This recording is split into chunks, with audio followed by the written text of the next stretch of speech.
Finding freelancing jobs isn't easy. It's probably one of the reasons why many freelancers don't even start their own journey, because of this fear that it's going to be difficult to find and maintain long-term clients. There are a lot of good quality clients out there, and that is exactly what I will speak to you about in this video. I'll speak to you about where to find the right clients, whether it's through specific websites or methods that will never go out of fashion. I'll speak about the skills you need to have in order to succeed in freelancing, and I'll give you some advice and tips that I have found useful in my personal situation. So let's get right into it. Let's start off immediately by jumping onto the computer and get to the list of websites that you can check out right now and find jobs that people have posted very recently that you can apply for. So the first one is Upwork. It's a website where you can find lots of jobs in different industries. And these can include anything from development and IT, AI services, design, sales, and so on and so forth. So all you do is sign up, then you click on Find Work. It's good to understand how the site works because they tend to change their rules every so often, but it's still a great website to find freelancing clients that go there to find the right people. The second is writeraccess.com. So here the premise is that business owners can hire the best freelancer and streamline their workload. So all you do is click on for freelancers and you can apply using your LinkedIn account to save time filling their application form.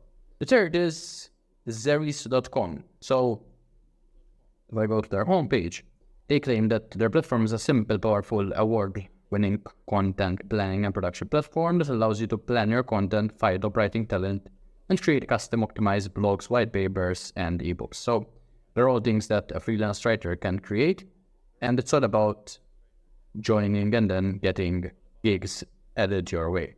At the moment, and this is something that I think they changed recently, they are not accepting new applications, but at the same time, it doesn't hurt to just submit your first name and email to get notified when they open this up again. Next one is called Constant Content, and if you go to freelance writing jobs, which is here at the bottom for writers, you will be taken to this page. So you hit get started now and you fill in this quick application. There's a grammar test and an audition article that you will need to do. So once you do that, you'll be in for getting accepted for this website. Another website is Peak Freelance, and they have a job board for writers. So we go to jobs.peakfreelance.com. You can create an account and then you get a list of jobs that are posted very recently. So this was a few weeks ago. So there are jobs that you can apply for and you get all the information about the jobs and their kind of traditional responsibilities, requirements, and all of that. Next is ProBlogger, and ProBlogger is a good site to follow even if you're not interested in writing jobs, because for me personally, the blog is a good source of information that provides detailed posts. So check it out. At the same time, there's the job board as well. So you go to problogger.com/jobs. You can get a lot of different jobs listed that you can apply for. So AI video script writer, virtual assistant, experienced content writer needed for SaaS SEO. So there's a lot of jobs that you can apply for. The next website is Contently.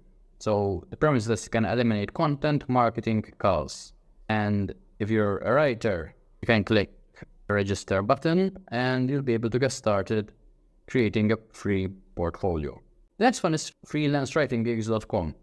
So you can visit the job board, close the ad, and here you get a list of posts that are brought together on this page. So different categories like technical writing, resume writing, general. So there's a lot of stuff happening on this page. This one is bloggingpro.com/jobs. And as you can see, the latest jobs here were posted 1 day ago, and there's 4 weeks, 1 month, and you can get blogging jobs straight to your inbox.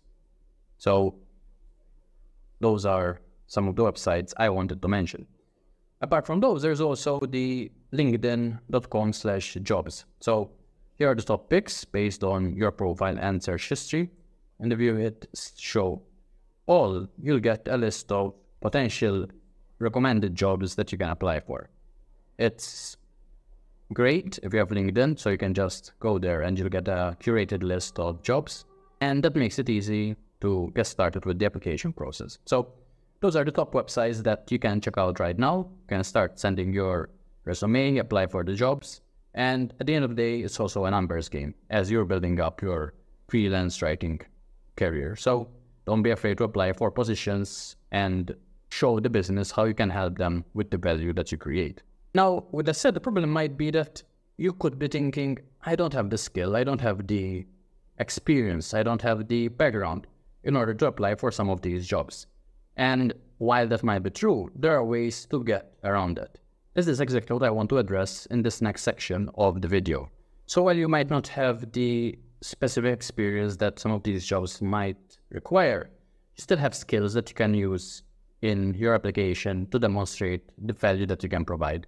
For example, when you think about it, many business owners want content. But what is the ultimate aim?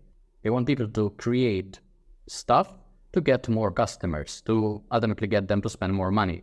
So if you have experience in a particular area, even though you might not have been writing about it for long, that is something that you can use in showing the business owner the value that you can provide. If a business is having communication problems where people are not working well together, and you have experience in that, maybe through a previous position, maybe through having dealt with this issue before.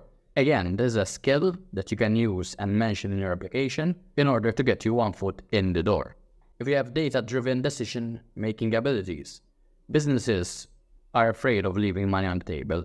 If you can analyze their data, maybe even through their website, find missing opportunities, explain to the business owner how you would do things differently. These are all skills that you can bring to a business owner in addition to your writing skills, even though those might be limited, to get you in the door. Once you're in the door, once you demonstrate your value to the business owner, the conversation has now started, which makes it that much easier to keep going. Some other things that you might have is out-of-the-box thinking. So if you have a problem, you find creative ways of solving it, maybe ways that other people haven't thought about.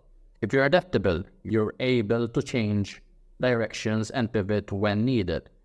If you're a curious person, you're always learning, you're adding new skills to your knowledge base. These are all things that business owners love because they are the skills that probably they themselves have, and if not, they are required skills in business. So having someone that is not just there to do some typing on a keyboard, is not just there to write words on a page, but can see the bigger picture and bring in their own experience, even with strong different areas. That is a useful skill to have. So all I'm saying is that you can think of ways how you can incorporate your background, your experiences, your past mistakes, and the lessons learned from them in order to bring something different and even more valuable to the table. And if you want to get better at these skills, there are some actionable things that you can do in these areas. For example, number one is time management. There's a lot of tools and techniques that you can use to get better at it that will help you to meet deadlines and stay organized. For example, Pomodoro techniques, 25 minutes of work time, 5 minutes of break, and you repeat. So this will help you with your time management. Project management, learning to use different tools. Personally, my favorite is Notion. I've also used Trello, I've used Airtable, and a few other tools in the past. These will help you to stay on track, manage the different clients and your own projects, and ensure that nothing slips through the cracks. Voicing. If you're a freelancer, you will need to do invoicing. Being able to know how it works, what you need to do, how to bill clients, is another thing that you can add to your skills. Staying on top of this, not just when there are deadlines, but as you go through your financial year, is important. Some other skills, like this one, which I will mention next, which is networking. At the beginning of this video, I gave you a list of websites that you can visit to help you with finding jobs. At the same time, there's also networking opportunities everywhere around you. For example, if you're active in your local community, you will meet people that either themselves or know others who require specific things that you can do. If you meet a business owner, chances are that they need help with their marketing, they need help with their blog, their website. As a freelancer, you should be in a prime position to jump on this and show the value that you can provide. So having your ears and eyes open in terms of this is always crucial. Any business owner online also falls under this category. Before I mentioned that if you see a website where the owner is leaving money on the table, then that is a great opportunity for you to contact the owner and suggest ways to improve this. If you do this, this could be the expected outcome. If you change this, you'll earn more money, you'll get more leads, you'll get more business. So these are all things that once you see them, or once you start training yourself to seeing these opportunities and potential problems that business owners have, you have a way to provide unlimited value, which means that you'll be able to get more clients and keep them for longer.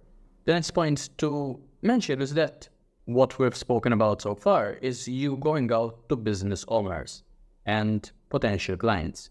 But an even better way of looking at it is, what if business owners and clients come to you? That is done through content marketing. When you're creating content like this video, when you have a blog where people read your content and look forward to the valuable stuff that you write online, that is where they will come to you. It will take time.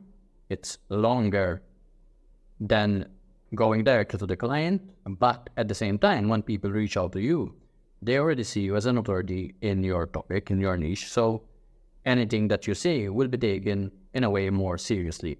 If you tell a client that they have this problem and this is how they fix it, if they have come to you themselves, your solution will hold more weight. Whereas if you go to them and propose something, they don't know anything about you. They don't know if you're an expert or someone that is just trying to make a quick buck. So you will need to elevate your authority before you can give that advice.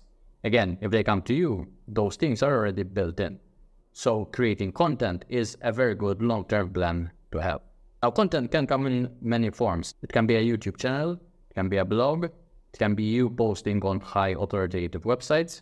There's a lot of stuff that you can do to build up your authority.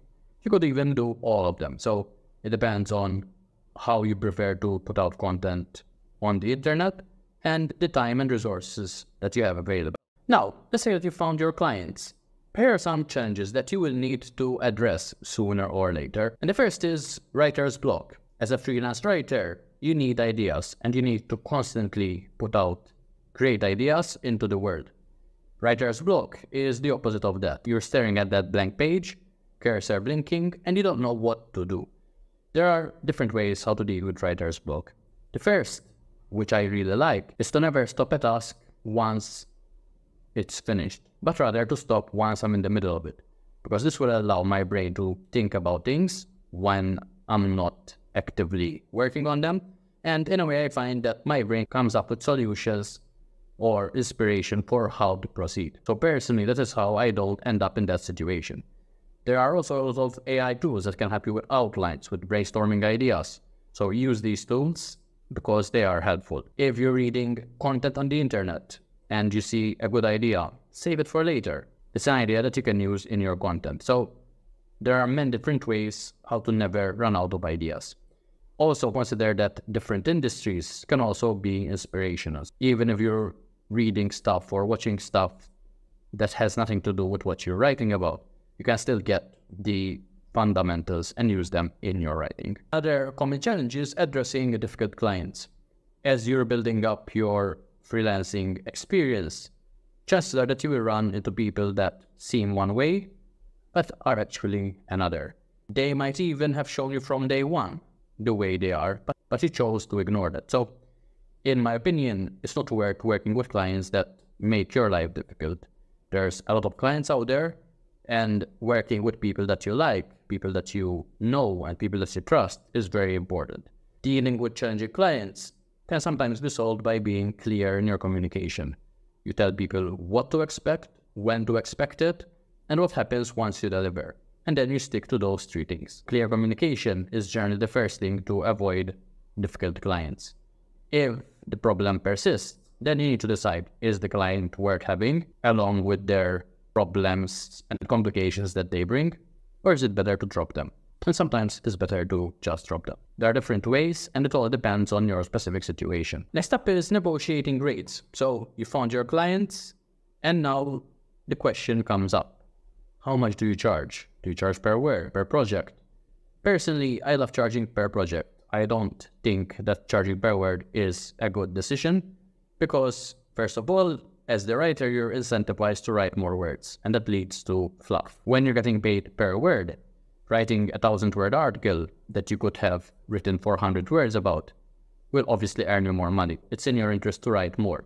But at the same time, I find that the quality decreases when you have that as the mindset when you're writing. If you're charging per project, you will have specific deliverables. You might have an amount of revisions that you will do, and everything is clear from the beginning. As you get more clients, as you get more experience, as you become better and provide more value in what you do, I also suggest that you increase your rates. Charging more means that you will find better clients who are generally more open to letting you work, to letting you deliver the value that you will be able to deliver. And by charging more clients, you will have a smaller amount of people that you can work with. Less quantity, but better quality. And finally, as you start getting more clients, you will have to find a work-life balance. And in a way, I don't really like the idea of balance. I like focusing on a specific area, getting to be the best I can be in that area. And I understand that some other areas might suffer. But at the same time, it's what I enjoy doing in that particular moment, in that particular months, whatever it might be. It all depends on the person. For me, I like to dig deep and dive deep into something, and I understand that other things might get less attention as a result. Then, in a different season, in a different month, I will have the opportunity to get that thing to catch up to the other thing. It all depends on you, what your work-life balance is, and what it actually means for you. But you will need to make the decision of what work and what life actually means, and where they meet and the line happens. All important challenges that you will need to address. Being resilient, continuous learning, and having a support team around you, whether online or offline, that helps you get better are very important. With those two things in place, you can find more clients. So the problem is never finding clients. The problem is spending the time that you decide you want to spend in your business and doing the things that actually move the business forward. Personally, these things are continuous learning, finding new clients, and developing better relationships with the clients that I have now. It's always a balance, as I was mentioning before, in the work-life balance. But it's also something that you get better at the more you do it. And even better, once you get to a certain level, you really start to understand what is valuable content and what is not, and focusing more on the first category. The more you do it, the better you get at it. You will also start to see what people value, which at the beginning might not be aligned with what you think they actually do. And finding the real truth is a very important process. So I hope you found this video useful. I suggest that you check out the sites that I mentioned, while keeping in mind that you can go directly to business owners. And at the same time, over the long term, you can also create content that attracts business owners to you. If you found the video useful, hit the like and subscribe so you don't miss future ones. And in the meantime, check out the link in the description for a checklist that I've created that will help you get started with your freelance journey. I'll speak to you soon.